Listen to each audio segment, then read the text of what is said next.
problem. Apparently not everybody got invited to the. Good evening, everyone, and welcome.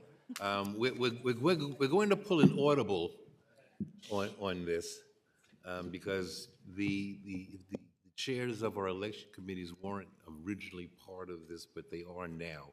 And we have the chair of the Assembly and the ranking Elections Committee and the chairs of the Senate and ranking election committee. So we have everyone. They will get 10 minutes each. The rankles will get 5.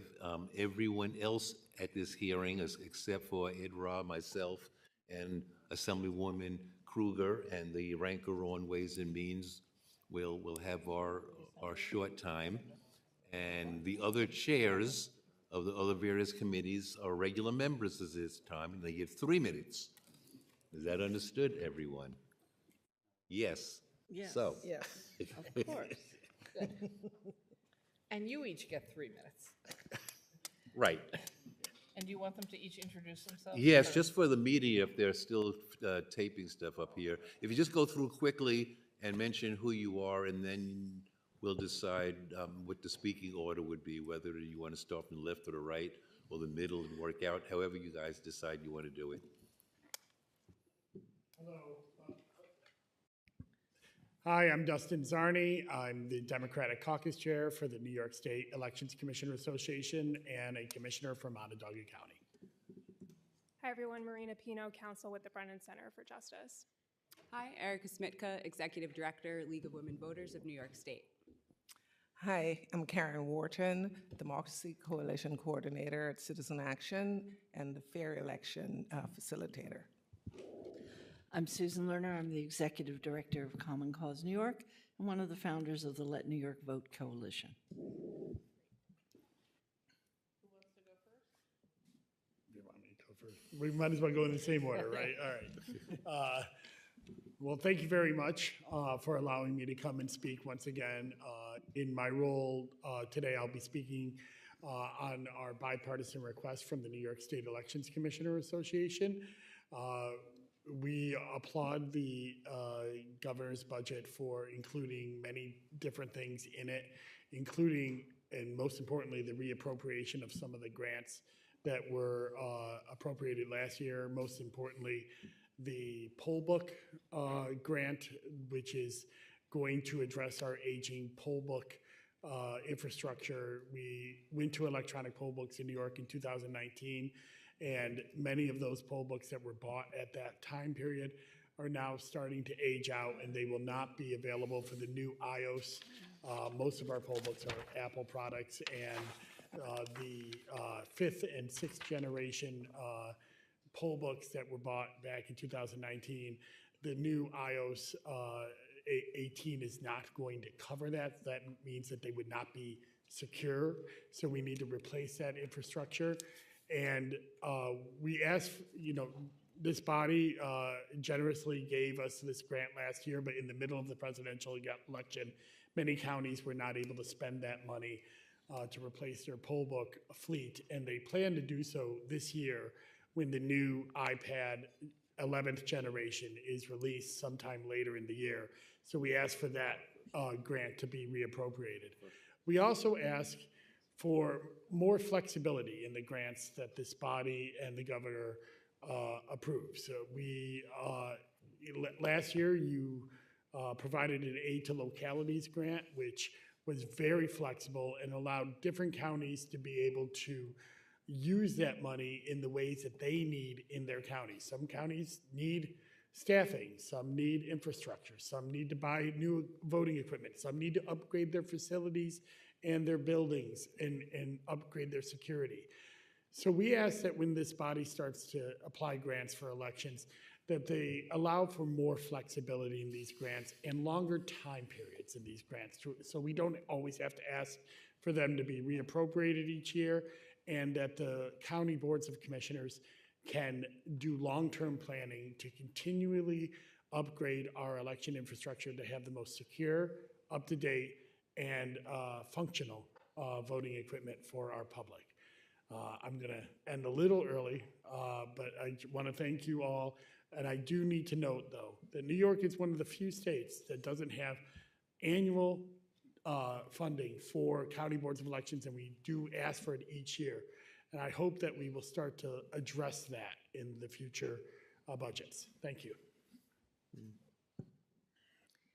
Good afternoon, Chairs Pretlow and Kruger and members of the legislature. Again, my name is Marina Pino, and I'm counsel at the Brennan Center for Justice. Thank you for this opportunity to testify in support of funding for our democracy's infrastructure. We commend this body for championing reforms to build a stronger and more inclusive democracy. You have provided a blueprint for campaign finance reform nationwide, and you have made New York a leader in fighting race-based voter suppression. As you continue this vital work, I'd like to preview some findings of a Brennan Center analysis of the public financing program's first cycle, which will be published later this week. Data show the program has already transformed the state's campaign finance landscape for the better. While big money dominated races nationwide in unprecedented ways last year, New York showed that there's an alternative path forward.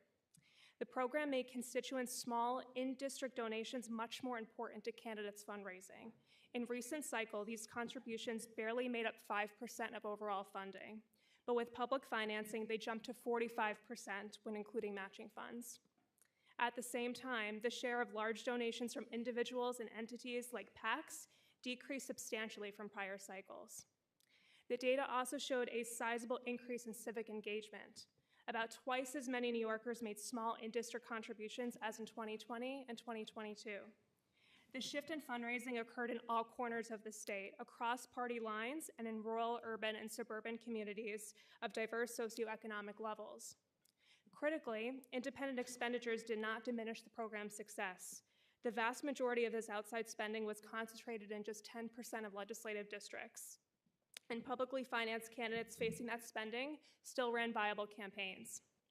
The program needs full funding to keep succeeding. We strongly support the executive budget's appropriation of $114.5 million. This funding covers administrative needs, including a user-friendly online platform, and matching funds to give candidates and small donors alike confidence in the program ahead of the first statewide cycle. We also urge this legislature to ensure the final budget supports the voting reforms you have already delivered. That includes the John R. Lewis Voting Rights Act of New York, which placed our state as a national leader in restoring legal protections against race-based voter discrimination. The final budget must include $2.5 million to support the voting and elections database for this act. And we urge you to include funds allocated in the executive budget to support the overdue implementation of automatic voter registration and the online voter registration platform. Lastly, this legislature must prioritize funding election administration. I echo my co-panelist just now's remarks, supporting funding for local boards as they prepare for the next cycle. That includes funds to upgrade e-poll books, cover prepaid postage for ballots, and purchase new voting machines, which have already surpassed their age. Thank you for your continued efforts to support our democracy. Thank you. Thank you for the opportunity to testify today. As said, my name is Erica Smitka, Executive Director of the League of Women Voters of New York State. We applaud the governor's executive budget for including adequate funding for the State Board of Elections and the Public Campaign Finance Board. However, many of our reforms remain insufficiently funded at the local level, especially considering the growing challenges facing our local boards of election. The cost to run our elections is simply not the same as it was in years past. In a recently released report, the estimated cost per voter has almost doubled on average, from around $15 in 2016 to almost $28 per voter in 2024. This is largely due to the passage of long overdue measures to improve access to the ballot.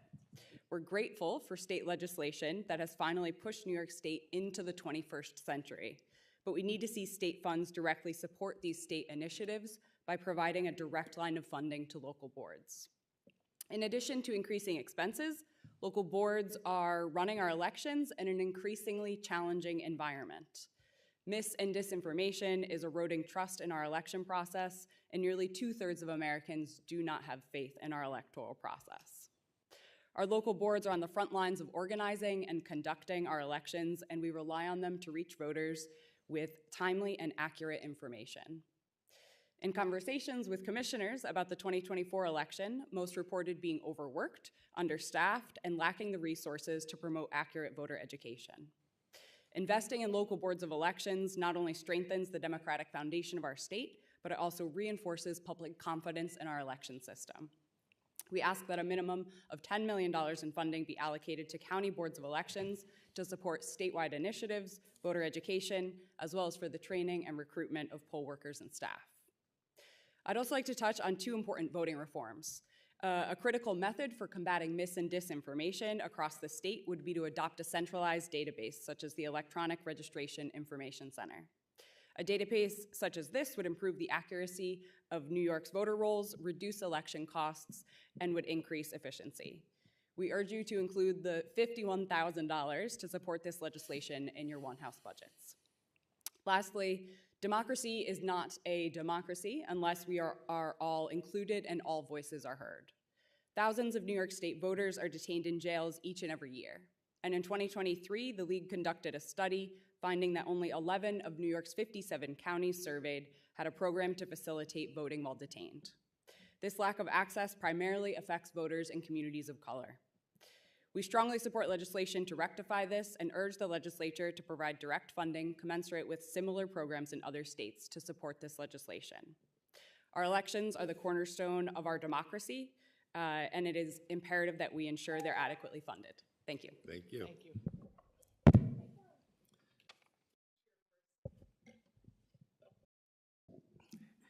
Chairpersons Kruger and Pretlow, members of the New York State Legislature, thank you for allowing me to testify this evening. Again, my name is Karen Wharton, and I represent Fair Elections for New York, a coalition of over 200 organizations that successfully fought for the New York State Public Campaign Finance Program, the PCFP. Today, we stand before you to advocate for a profound investment in the future of our democracy, an allocation of $114.5 million for the PCFP. Like my other colleagues here, we applaud Governor Hochul's commitment to fully funding this program in her executive budget with this allocation, which includes $14.5 million for administrative costs and $100 million for public matching funds, as requested by the Public Campaign Finance Board. These funds are needed to support the program's run in 2026. To match qualifying small donations to state legislative candidates, statewide legislative candidates, as well as the state legislative, the senators and assemblies. Also to continue developing the new campaign finance software system to better assist candidates, treasurers with program-related administrative tasks and more. We urge you to include this funding in this year's one-house budget and final budgets. The $114.5 million is not just a budget line item. It's a moral obligation to enhance and protect our democracy.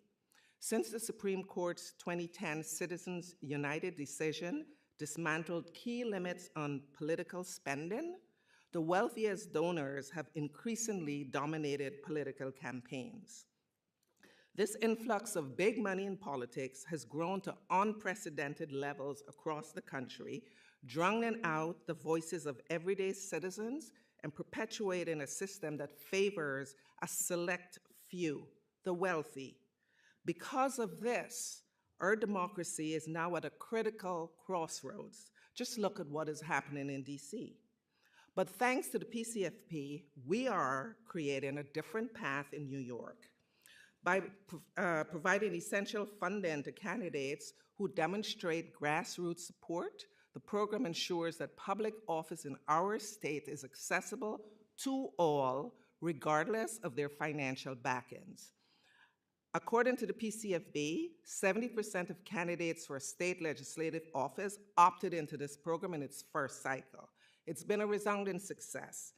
And in closing, we urge you to invest in this democratic system by supporting the allocation as requested by the board, $114.5 million. Thank you so much. Thank you. Thank you so much for the opportunity to testify. I'm Susan Lerner. I'm the Executive Director of Common Cause New York. And I will incorporate all of the comments that were made by my colleagues. Common Cause supports all of them. I do want to point out that support for the Democracy During Detention and Eric are priorities of the Let New York Vote Coalition. And my colleagues have talked about all of the things which are the day-to-day questions and issues which come up in your committee and in the Elections Committee and generally dealing with democracy. I would like to focus on the threats that are absolutely salutary and completely unprecedented. I do not envy the work that the State Budget Committee has in front of it when we are dealing with an emergency at the federal level. I'd like to join New York City Comptroller Brad Lander in his request that there be a working group that is set up between the localities and the state to try and anticipate where the holes are going to be, not just in our budgets, but in our laws, because we are seeing unprecedented destruction of the federal government. And one area where it's really going to hit particularly hard, I believe, both in election administration, but in so many other functions of both the state and the federal government, is in our cybersecurity. We've already seen an attempt to pull back the kinds of assistance which the federal government up until now has been uniquely positioned to provide to states and localities, particularly in the election area, but in all of the areas. And cybersecurity could not be more essential at not just the state level, not just with our elections, but in every locality. I think we only need to look at what happened to Orange County when they really dropped the ball on cybersecurity and they were offline, the entire county, all of its services, not just its website, but absolutely everything for months and months and months. So cybersecurity, I believe, is an absolutely essential area that we need to anticipate how to protect New York's government and New York's residents in this extremely troubling time. And so I not only support what Comptroller Lander suggested, but I urge you to put money aside at the locality level to be sure that every county has additional funding to prepare for cybersecurity threats and to protect its online presence. And in the testimony I will file for public protection, I'll talk about the need for funding at the state level. Thank you, Susan. Assemblywoman Walker?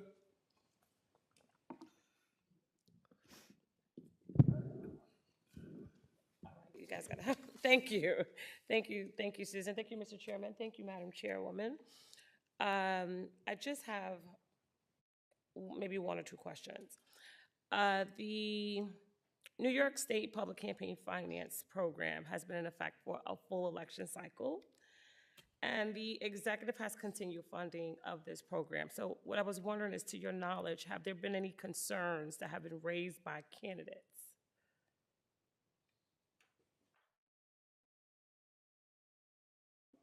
I'm not, okay. I'm sorry about that. Yes, there have been some.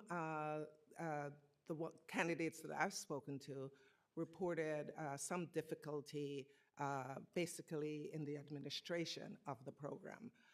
So they would really benefit from a software system that I described earlier, so that would assist them with more the administrative parts of it.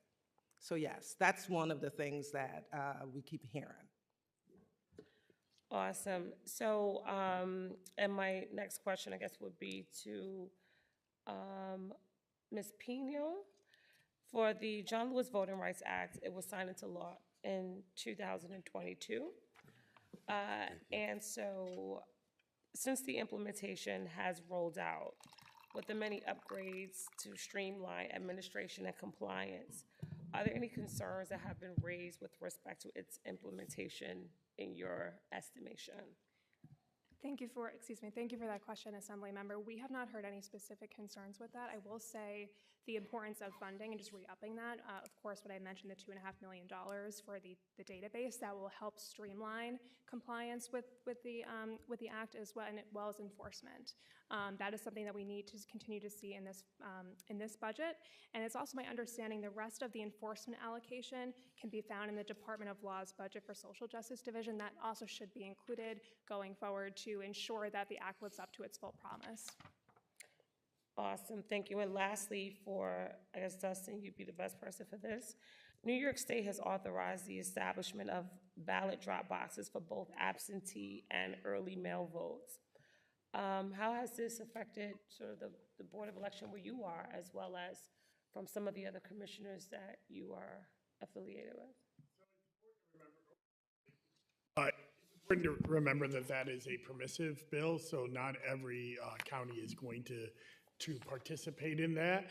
That was approved late in the cycle, so this will be the first cycle that many of the counties will be able to do that.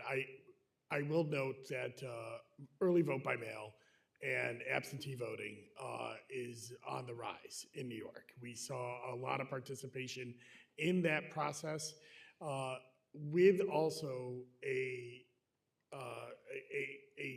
trepidation of the Postal Service and their ability to deliver some of these ballots on time, especially in late situations. We already have a successful rollout of collecting these ballots at all of our polling places on Election Day and early voting centers.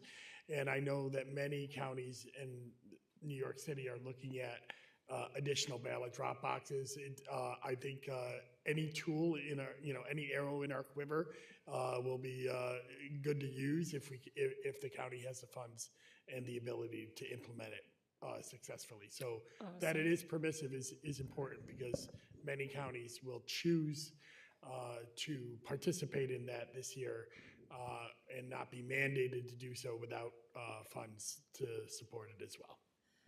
I would like to add that providing ongoing support at the county level for elections will help with the implementation of drop boxes, because to have appropriate drop boxes isn't a significant expense that we want the counties and the BOEs to incur. Awesome. Thank you. The beautiful thing I think about elections is that we're in vogue until we're not. And clearly we're in vogue right now. And so thank you so much for all the work that you do in the administration of justice. I will turn the balance of my time back over to the chair and get back into conference. And so again, thank you. The balance of your time deteriorates. I had to. I could not resist the opportunity to, reclaim my time, but then give it back when I want to. Thank you. Thank you. Thank you.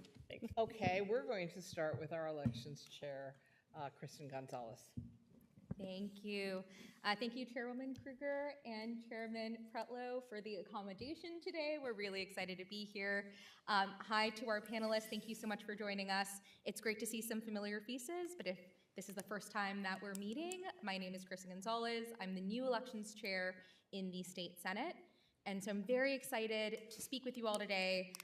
Obviously, this is a critical moment. We know that democracy is under threat, and there are a lot of new challenges that are being posed that we haven't dealt with before. And I'm also the chair of Internet and Technology, so the first part of my questioning today is to look ahead. What are the future challenges, and what should New York State be doing? And then the second part is mostly to get a current state assessment and see what we need to do in this year's budget to support the integrity of our elections, because we know when we do that, we're protecting our democracy. So for the panel, whoever wants to start, last year I was proud to carry and pass the New York Fair Act through the New York State budget. The Fair Act combats deepfakes and deceptive media and election communications, and we saw this risk materialize in certain parts of the country, certainly here in New York. Do you see the rise in misinformation as an existential threat to our elections, and how are you all, or who wants to answer, are thinking about this issue? I'll jump in. Thank you so much for that question. Mis and disinformation is a critical threat to our elections, as you noted, nationwide. Just in New Hampshire, there were AI phone calls made to voters from President Biden saying that they didn't need to go to the polls to vote. And so something like this is directly affecting whether voters make it to the polls and let their voice be heard. So the League has been working on this initiative for a while, as have many of my colleagues. Really the best thing we can do is to get the right information out into the hands of voters before they are met with bad information, so that when they do hear mis or disinformation, they can use what they've learned already to combat that. So we've been working on a lot of that on the ground, and it's also essential that our county boards have the funding to do so as well. You know, unfortunately, New York is a low information state when it comes to providing information to voters. That is something which it is within your purview to change. The more formal, official information that is widely disseminated, the more difficult it is to put dis and misinformation into the information flow. And I'd like to jump in on that because we did have an incident in New York right before the primary last year of a company that was sending text and emails out to people with wrong polling locations. It turned out to be a mistake as opposed to a nefarious act. It was a database error, but it did cause a lot of concern, and our only way to get our message out was to talk to the media and beg them to tell them to look at our websites and look at our voter systems. But you know, a lot of times a voter will see that text and that's what they'll do, and that's what they'll follow, and they won't get other information. So we need to have, you know, again, what I said earlier about having, you know, a little bit more flexibility in our spending. Some counties, most counties will not give a budget for information campaigns or media campaigns from the boards of elections. But if there is flexibility in state grants that would allow us to do that, then those counties can choose to use that money to get people to trust, the trusted messengers at the Board of Elections to get their election info, and that will prevent stuff like that in the future. Thank you so much for your answers. You know, with the rise of generative AI, we're going to see misinformation with a quality and on a scale we've never seen before. So I appreciate the insight, and certainly want to make sure that we're supporting our local BOEs as well, you know, in different size counties. On a similar note, the Heritage Foundation's Project 2025, which we are already seeing being rapidly implemented throughout the federal government, includes reforms to the Cybersecurity and Infrastructure Security Agency, CISA. The entry specifically makes reference to CISA's work in protecting elections. What does CISA do for our state and for our local BOEs? And could you all speak to the work we could do to ensure that we're protecting the integrity of our elections with cybersecurity? I know, Susan, you mentioned this in your testimony, so I might start with you and then open it up. So CISA is really unique. It was set up in 2018, and it not just helps the federal and state governments and localities prevent cyber incursions, but it also helps, and what's really unique about it is that it helps the government figure out what to do to be more resilient and how to respond. So CISA has provided a tremendous amount of support and information to not only our state boards, but the county boards, helping to identify vulnerabilities and also helping them to conduct what are called table exercises, which is anticipating what would happen if this particular problem, this particular cybersecurity were breached. How would we deal with it to be sure that our elections are not only secure but resilient? And that is really unique in the cybersecurity world. So we really need to think about what happens when that kind of support is not coming from the feds. Can we duplicate it here in our state, or do we need to form a consortium with other states to pool our resources to be able to provide that kind of support and planning that we now see at the federal level? Thank you so much. And looking at time, I'm going to pivot to our current state challenges. So we know we're going to have more challenges to our election integrity in the future. We right now have a budget proposal of $142 million in all fund support, which is a decrease of $23.5 million. So I wanted to open it up to all of you to see, you know, with our funding asks, if we feel that there is more funding needed, or if that will cover some of the things that you all are working on. We will always welcome more funds. We are usually one of the least funded departments in our county governments, and a lot of times those funds are evaporate even quicker in non-presidential years, but we still have several elections that we're running this year, and our costs don't really go down that much, despite people not necessarily participating in those local elections. And as we see our election infrastructure age, a lot of counties are going to be looking at not just the poll books that I mentioned earlier, but voting tabulators and BMDs and cybersecurity and just upgrading computers inside of our own offices and upgrading our security in our offices. These are all funds that are happening right now. And there's very few counties, boards of elections that are 100% covered at this point. I would love to jump in too and echo that. I put this in my written testimony, but 38 of 62 counties in New York State are using voting machines that are over 15 years old. This is the time when we are not facing a presidential election, later this year, for the counties to build up their infrastructure, to purchase that infrastructure, test it, plan with their staffs. Like, this is the time that we always recommend counties are having all that full support to prepare for the next major election cycle.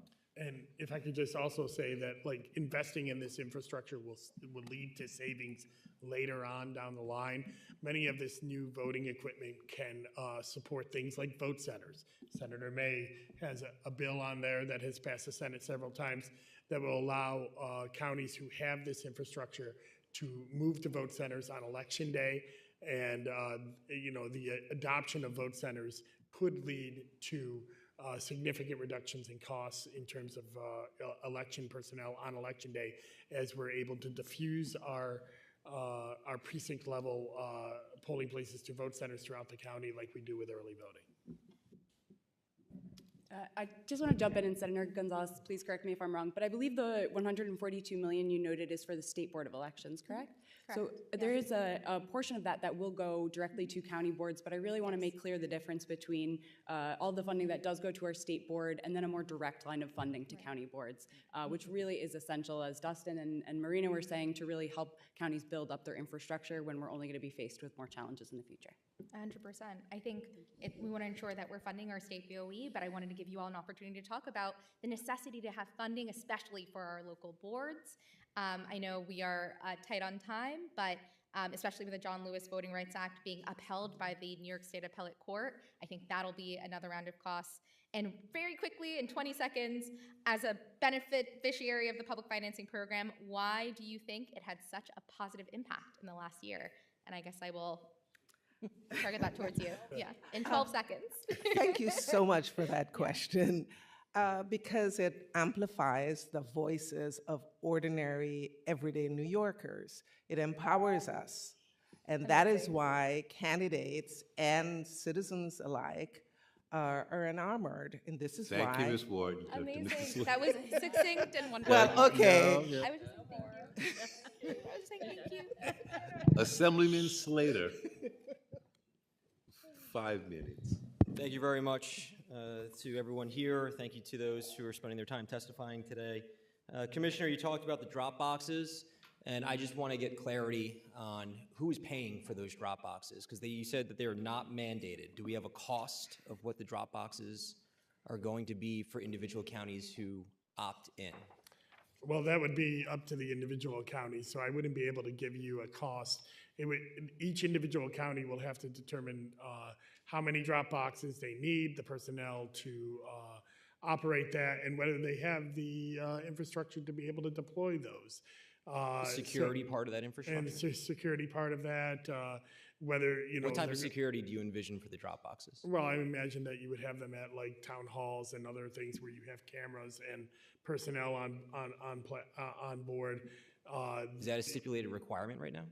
I don't know if that's a requirement. It would be a requirement. It is, right?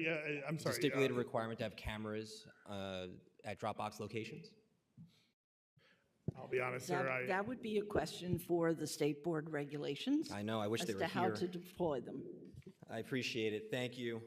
What about, I spoke with a lot of the Board of Election commissioners a couple weeks back, and there was discussions about early voting and curtailing some of the early voting locations, but also the timelines. For example, there's a special election in Westchester going on right now, but the early voting requirements are equal to that of a presidential election.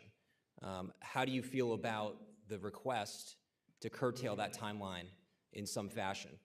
So our association has come out in favor of special elections and primaries to have more flexibility in times and days for early voting. So for low turnout elections, well, we already have flexibility in primaries in terms of number of locations because the number of voters that are affected would go out there, and so that we could already reduce the number of locations. What we can't do is reduce the number of days or hours, and we, as an association, believe that flexibility on that in specials and primaries are warranted. There's no bill out there that I could talk to specifics on this, but that is something that we, as an association, a bipartisan request for flexibility. And in regards to the location, I'm sorry, I thought I heard, I just want to make sure I'm clear. So in regards to the location, especially for more rural areas, some of their county seats are not their most populous and vice versa.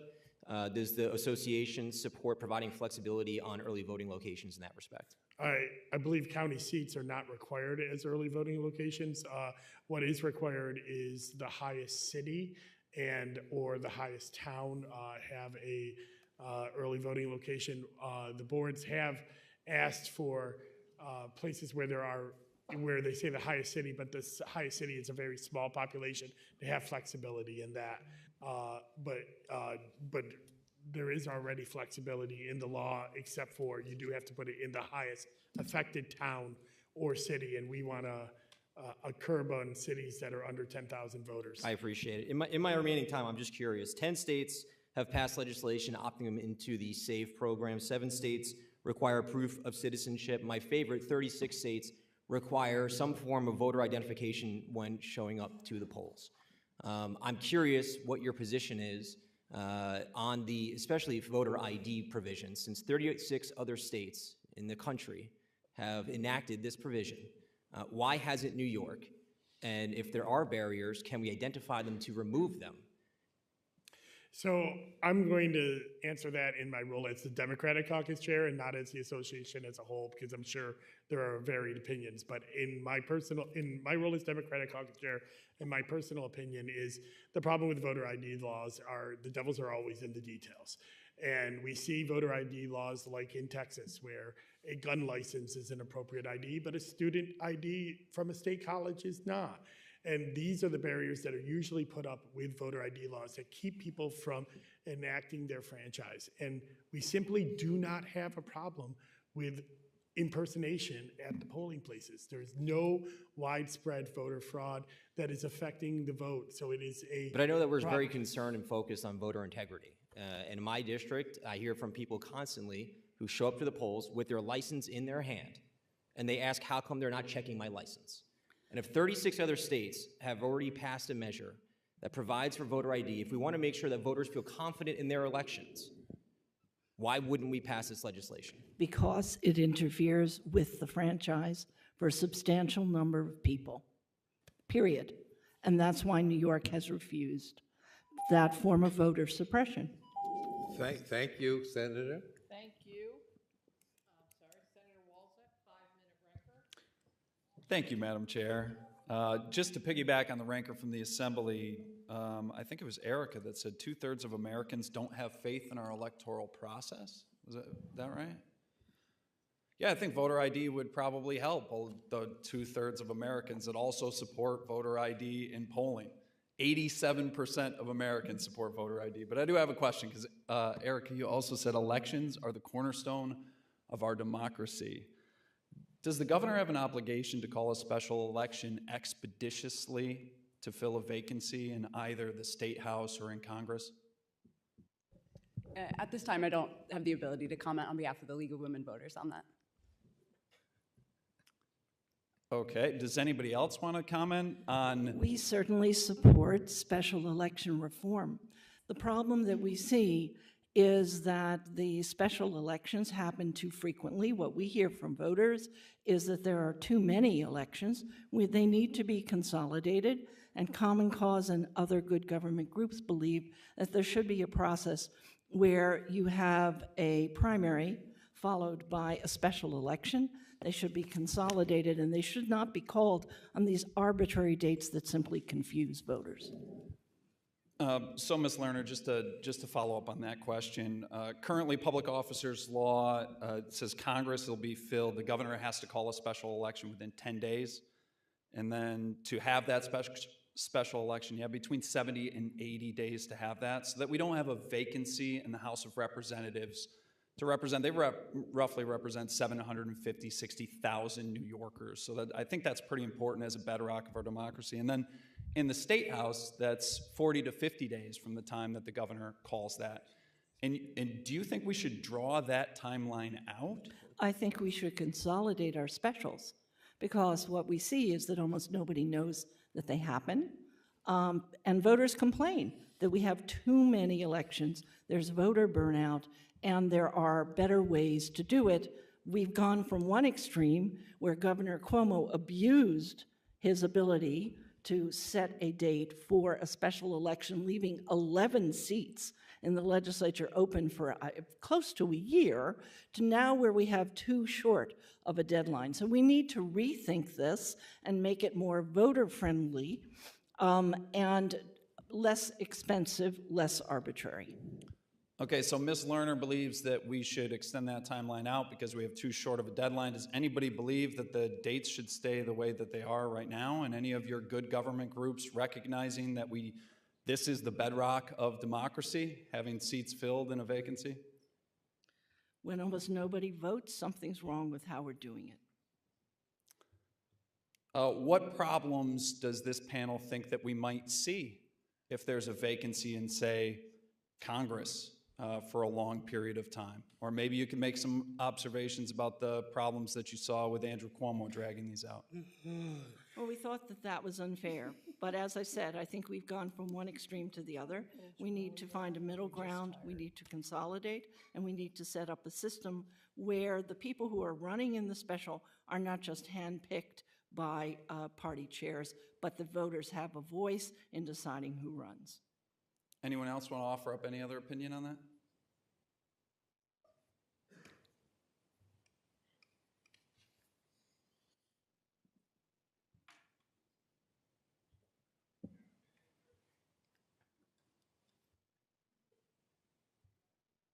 I guess not.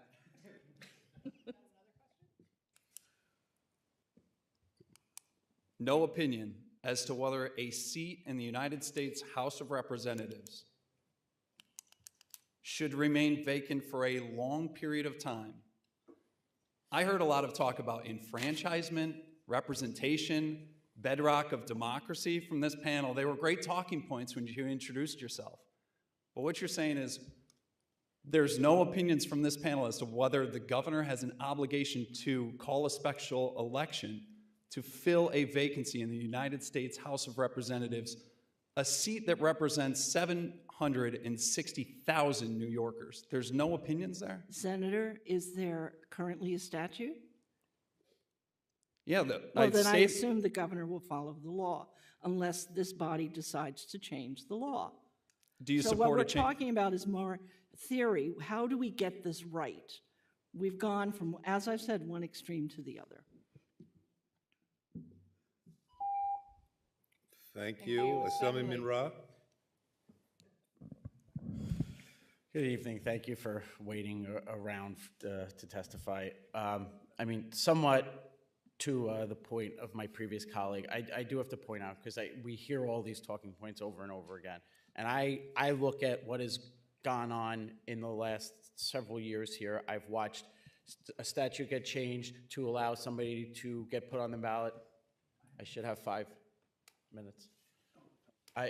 A statute get changed midstream to allow the governor to put a new candidate on the ballot for lieutenant governor. I've watched attempts to change an independent redistricting commission right as we were about to undertake a process, I know there's an organization here that supported that effort.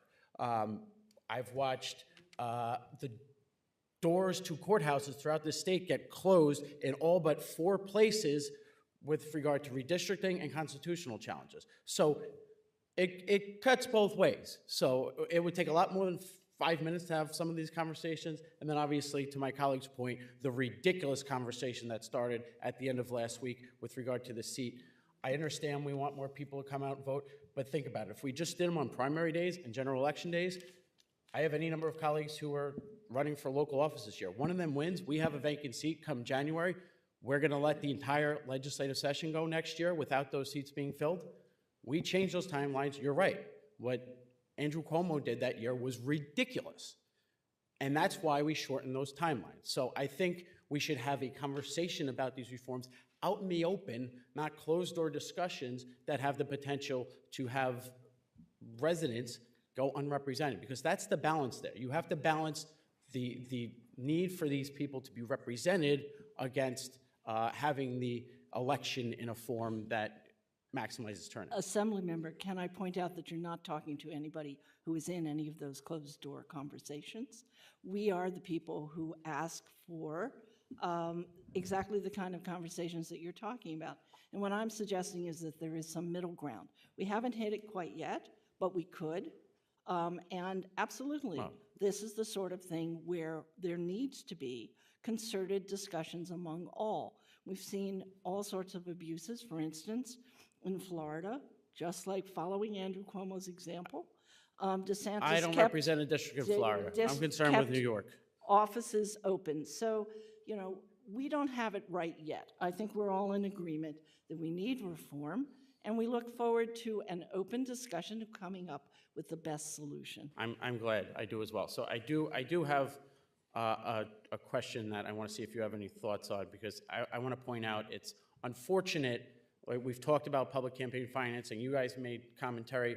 It's a system that we have now allocated up until this budget, $46.8 million for staffing and administration, $135 million for matching funds. We have another $14.5 and $100 million in this budget, yet we have no opportunity to question anybody who's charged with the administration of this program, which doesn't make any sense to me, especially going through the first round of it. We're going to have it for statewide offices. We're now into that cycle. But I know we're going through an exercise of how did it work? Should there be any changes made? And I want to ask your thoughts on any of that. One thing that I think I saw as a problem as a candidate was the competitive election, which I think is extremely arbitrary. And I saw situations where basically it wasn't competitive, and then, you know, 3 college Republicans or college Democrats met in their dorm room and endorsed somebody, and now it's a competitive election. I don't think that makes a lot of sense. So, thank you, Assembly Member. So the Public Campaign Finance Board has published its report on the performance of the program last cycle. And it's fairly detailed. Yes, I'm aware. And I'm sure that the commissioners would be open to speaking with you as they are with us. They have public hearings as well. So I think there are opportunities for you to engage. I'm for all asking of if us. you have any thoughts on changes to the program now. Certainly, there are some changes that the board has actually proposed, and we're on board with them. Some of them include additional mandatory training for candidates and their staff, so treasurers, fundraisers. The board has also suggested or recommended changing the payout schedule, the payment schedule, and a number of others that, you know, I haven't committed to memory, but they're listed, and we are on board with those. Thank you very much. Thank you. Senator? Thank you. Thank you all for your testimony and for the work you do to try to keep our democracy healthy. Rachel, pull the mic up a little closer to you. Okay, is that better? So Dustin, I wanted to ask you a question. We passed a bill about requiring full-time elections commissioners. We have a bill about staffing levels in boards of elections. And one of the concerns is about the cost. And is there an estimate for whatever counties that would mean requiring more people than they have now? Well, certainly we are, there will be an additional cost for both of those bills. But it would not be an additional cost to every county, and that's important to know. For the full-time commissioner bill, I believe there's only 12 counties now that have part-time commissioners. And the last version of the staffing bill, we have to look at, we're still getting this data from the state board about how many positions were added at the county boards of elections during this last cycle. A lot of them did comply with adding permanent positions. So, it's something that my caucus is in the process of getting all of that together, and I know we're working with your office about the staffing bill. It definitely will be more of a cost, but I will say that these two bills are targeting counties that have not brought their staffing levels up to voluntarily to meet the needs that this body and the New York State government, but also the voters have asked for with our boards of elections. This is not a part-time job, being elections commission, no matter the size of your county. We have 4 or 5 elections a year. Each election has 3 to 6 months worth of lead time. We have early voting. We have early voting by mail. We have permanent absentees. We have military ballots. We have 10-day registration now that is bringing even a higher burden for boards of elections to be able to meet the moment. So yeah, I'm going to interrupt and ask one other question, which is there is a lot of concern in my district, in a lot of rural districts, about petitioning. And now that we do petitioning mostly in February and March, and people are afraid of slipping on the ice or getting shot if they go to a door. So Arizona has an online petitioning system that seems to be working well. Is that something, just asking the kind of good government groups, is that something that you are interested in knowing more about and possibly implementing in New York? Reform of New York's petitioning process is one of our goals. We feel that it's too onerous and it's unusual in its requirements. Online sounds like a great idea to explore. Thank you very much. Assemblyman Jacobson. Thank you, Mr. Chair. The governor's proposed budget eliminates all additional money to the local boards of elections.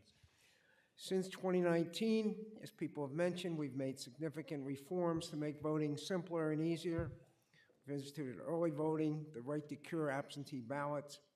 We now count most absentee ballots by election night, so we can have, most of the time we have the results then.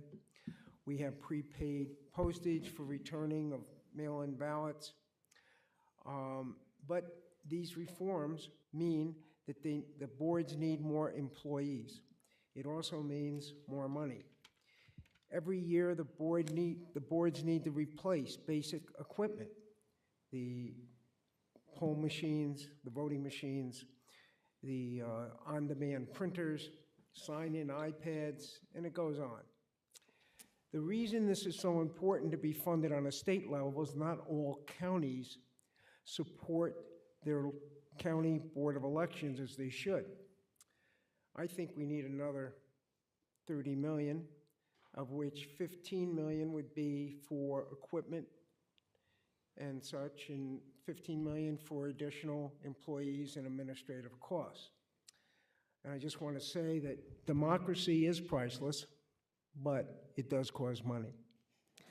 So, comment starting with the commissioner. Yeah, we would obviously would welcome the money. As my colleague said, that 38 of the 62 counties have machines that are over 15 years old now. They have not been able to get enough money from their host counties to be able to replace those machines. We have poll books that are aging out. but we also need office staff inside of the boards of elections to be able to process registrations, new applications for vote by mail in both of the absentee and early vote by mail, and staffing early voting locations. So the burden is higher than ever, and remember, a good portion of our ballot are New York State positions, whether they're state Supreme Courts or the positions that you all hold, as well as propositions. And in other states, those are refunded to the county boards of elections for those costs by the state. So definitely, we need more money now, and we need a reform in the future of how much money that New York gives to county boards of elections. And if I can, Assembly Member, there was really excellent reporting out of the Times-Union after this most recent election that gets to your point about the disparity of election funding in different county boards. There was one election commissioner who shared that he could not purchase all the security measures that he wanted to do because he was not supported as much as other counties. I've pushed for extra money every year since I've been here, and this will not be an exception. Thank you very much. Senate? Thank you. I think I am the last senator. Oh, no? Would you? I apologize. Please, Roxanne Persaud, go first. I waited patiently. So thank you all for staying around and for your testimony. I just have two quick questions, actually three, and it pertains to the poll workers. We continuously hear complaints about poll workers. Do you think that there is any specific training that should be added to the training poll workers have so that they can, enhance the workforce? And then also, don't you think it's time that poll workers receive an increase in the amount of money they're paid based on the number of hours that they're working? And what can you do to relieve them instead of working 15 hours straight across the day? What is it that we need to do? So definitely the pay disparity is a problem from county to county. Many counties, including my own, pay minimum wage. And that's what they set the inspector pay rate at, and they won't budge off of that. That really makes it hard to recruit poll workers. That is one of the number one concerns I hear from people who don't want to do the job. And while there is flexibility in our staffing right now to allow for part-time poll workers, and some counties are experimenting with that. I don't think that that's a panacea because it does create a staffing issue in the middle of the day as opposed to just at the beginning of the day when people don't show up for work. And then we have people that, poll sites that might not have enough poll workers at it for the rest of the day. So I don't want to take up all of the time on that, though.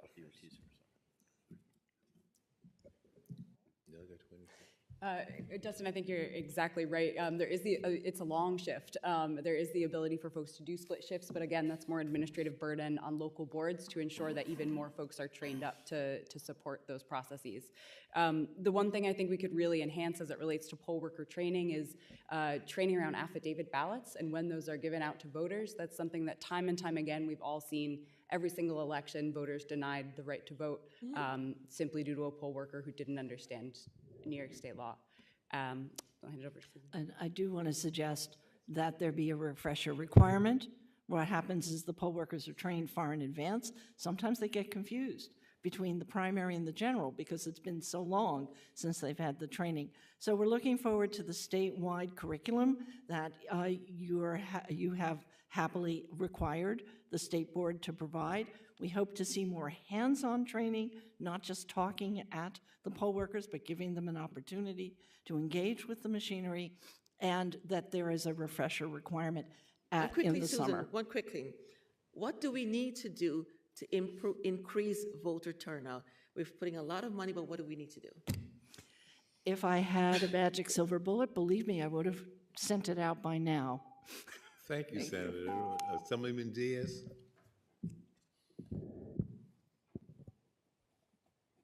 Good evening. First off, to everyone who runs election, integrity is big. I had a special election, a primary, and a general last year. It takes a lot of coordination. And even if we do make some changes, I do believe New York has one of the shortest time periods in the country for special elections, even if there's a small extension. But I want to pivot to the future. To me, leadership is having the vision to see what's coming ahead. I'm concerned about the census. We are now projected, I know the Brennan Center said about it, that we could lose 2 congressional seats in 2030. That will impact our funding as a state. This is a bipartisan issue, a Democrat and a Republican issue. I'm currently working on legislation about being the budget, asking the governor to do $2.5 million annually with a bump going to 2029 and 2030. I believe we have to put this in as a budgetary aspect if we want New York to remain its political hammer that we are in this great country of ours. What can we do? What should we do? And would you support this initiative to have budget line items to make sure we have a census office and the Secretary of State office and whatever recommendations would you make? Excellent idea. We would support it. The big problem that we had in the last census was money was appropriated and not actually paid out. So our census work started late. I think this is absolutely essential, and it will allow to build the neighborhood, community-based work that's necessary for a good census turnout. Our support would certainly depend on the details, but ensuring that we've got an accurate and holistic census is of utmost importance to the league, and so it's something we'd be very interested in hearing more about. Okay. And yes, while I can't opine on it on behalf of the Brennan Center at this moment, I am very eager to bring this back to my team to explore it further. Listen, Brendan, I did a lot of research through Brendan also, so thank you. In general, I'm always for counting as many people as possible, and I think that would be a good thing. I think we lost our congressional seat last time by 48 people. 89 people. 89, a little bit more, but we can do better. Right, and to me, that's a bipartisan issue because certain red areas will definitely become purples, moving lines, and some of the issues that we ran into would have been solved if just we counted at 89. And particularly, I think this needs to be a permanent office that we need to fund through the Secretary of State. And more importantly, we need to make sure our ethnic media, we got to reach these immigrant population, especially with our migrant population that we occurred. These upstate areas definitely need to make sure they're counted, right? So they get the funding, so they get the representation that they need. And like I said, I think this is a New York issue and a country issue and a democracy issue. Thank you so much. Okay, Senate? Okay, now I think I'm the last senator. So I think, Susan, you were attempting to answer an earlier question about the timelines of special elections here over history, but am I right? Like, this varies state to state all over the place? It does. It definitely does. I mean, that's the glory of our federalist system.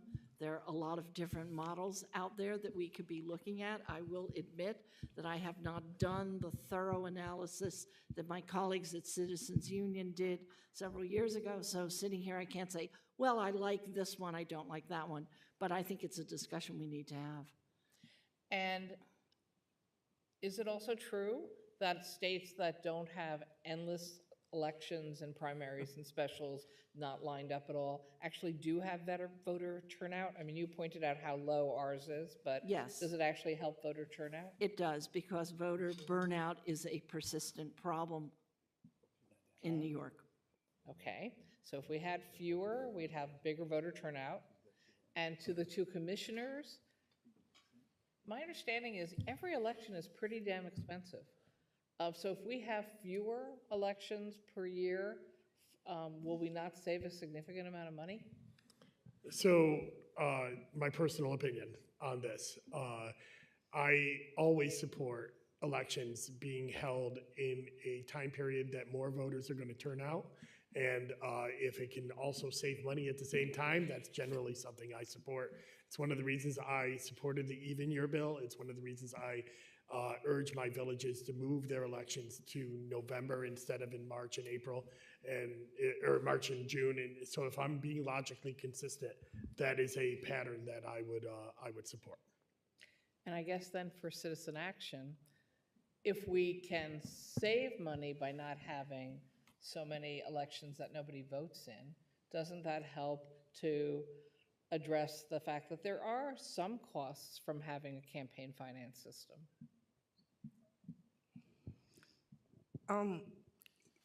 Yes. That's a good answer. That was a direct question. So it seems to me we could change our special election timeframe, be consistent with many other states, perhaps see a significant increase in our voter participation rates, which is what we want, save money, and maybe even help answer some people's concerns that we're now spending some money on campaign finance reform.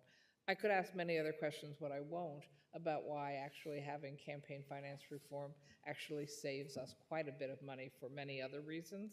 But I think I'll just stop with that and give back my 7 minutes, Mr. Assembly Chair. And it is in the ether now. I guess Mary Ann Shimsky has left us, so it's up to me to close this out. I just have two questions. One has to do with campaign finance reform, which I don't think is effective. We differ in opinion here.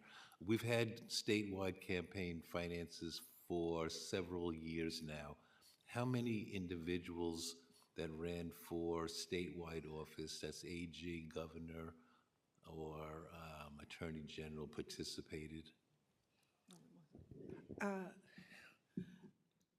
Assembly member, that rollout, the statewide elections, will be for the first time in 2026. No, we put it in effect a long time ago. It's been in effect. For public campaign financing?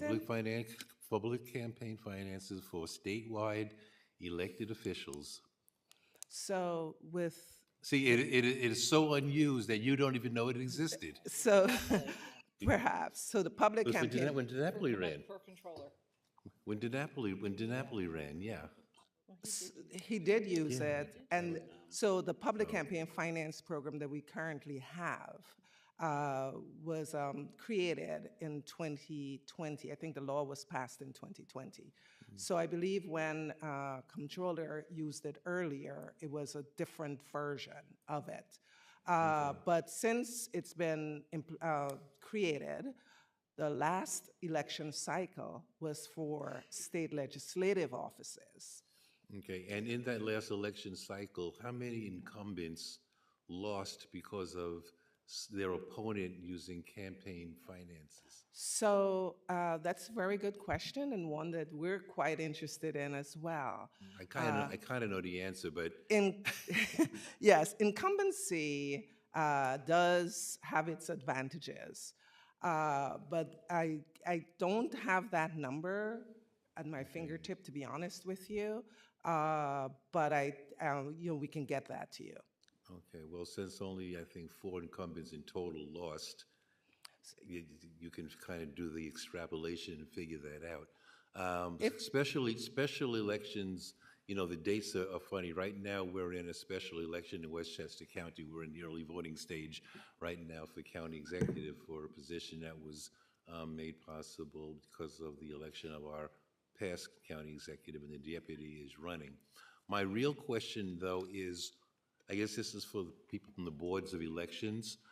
I find early voting to be a pleasure to vote in, because in Westchester County, I can go to any of the voting places, give my address and my name, they go in their clipboard, they find where I am, and a ballot prints out. Now, this is only one person running, but when there's a general election, if I go into White Plains, where I'm not the assembly person, but I give them my name, a ballot with my name will show up and I can vote there. Why don't we use that in the general elections? It would save, I know it would, you guys are always complaining about not having sufficient staff. This would definitely cut down on the staff you needed. You wouldn't need a separate machine for every election district. You'd never have wrong church, right pew, right church. None of that would take place. And it would make, I believe, voting a lot easier, a lot quicker, and maybe that's a way to increase voter participation where the wait time is so much shorter. I'm happy to answer that question. That has been a legislative priority for both the Republican and Democratic commissioners for the last couple of years. A bill, as I mentioned earlier, Senator May had it pass the Senate the last 2 or maybe even 3 sessions. Unfortunately, it hasn't come up for a vote yet in the Assembly. This permissive bill would allow us to do just that. And I really believe that vote centers are the next wave of voting in New York. We've done early voting. We have a permissive early mail voting. This is the next big thing, and many of our counties, including my own, we already have the technology ready to go to be able to do this, but we don't have the law in place to allow it. And if this permissive bill is passed, we can start using the next couple of years, having different counties experimenting with this vote center on election day before we get to a presidential election, and allow the state board to create regulations that will help us refine and improve that. So, well, aren't we already using it statewide? When we do a presidential, you can vote for Congress or president. I mean, who else was running with the president or governor? You still have to vote in your county, and I think going outside of your county. No, I'm talking about outside the county. I'm talking within the county.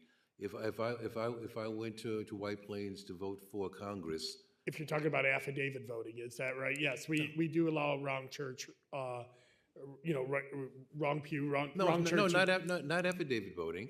I'm registered to vote. I give them my name. They go on their little board and they find me. And a ballot prints out with my candidates, my district, my congressperson, and the governor and the president is the same. But the local, wherever your representatives are from, is what comes up on that ballot. And that solves another issue that a lot of the good government people want, and I also want, is to have a paper ballot or something to show who voted. I don't like this touch screen and there's no record of how people voted other than a number. That is allowed in early voting now.